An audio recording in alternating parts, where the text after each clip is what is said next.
No vieš, čo je brutálne? Čo? Že ľudia veria svojim vládam. Čo ti jebe? No, a je to vlastne aj dosť smutné. To je úbohé. Je no, lebo vieš, za tie roky, 10 ročia, 100 ročia, všetci ich iba ojebávajú. Presne tak, len ich ojebávajú. A ľudia sú len takí, že ďalšie klamstvo,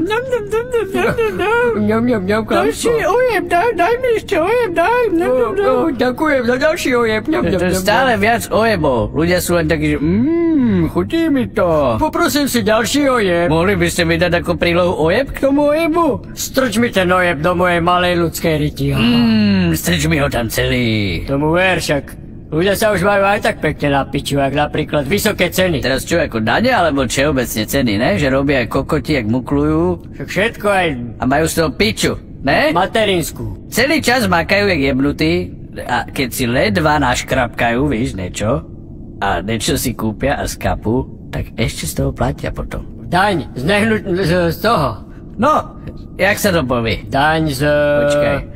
Dedičstva. Presne, z dedičstva. Ona robí, zaplatí daň, potom skape a ty ju druhýkrát zaplatíš. No, a všetko je drahšie, všetko zdražuje. Oni makajú furt rovnako, a možno aj vác, ale sú furt chudobnejší. A volajú to inflácia. Ojeb, ne? Je to komplikované. Je to komplikované, ne? Keď to tak sleduješ. No, že... tak akože keď to mám niekomu vysvetliť, to ja by som mu pustil reprízu. Že vždycky niekto príde, že toto sú práva a potom si ho zvolia a potom on im zobere tie práva, víš? To je v piči.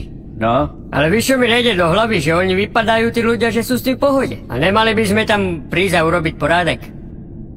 Ne, mňa to baví sledovať. A mňa, ale tak je to cringe jak piča. Je to cringe. Hej, tu terárko už vylejte do hajzlu. 1000 rokov na to len kúkáte? Vôbec sa o to nestaráte? Iba je tu z toho bordel. Dobre, tati.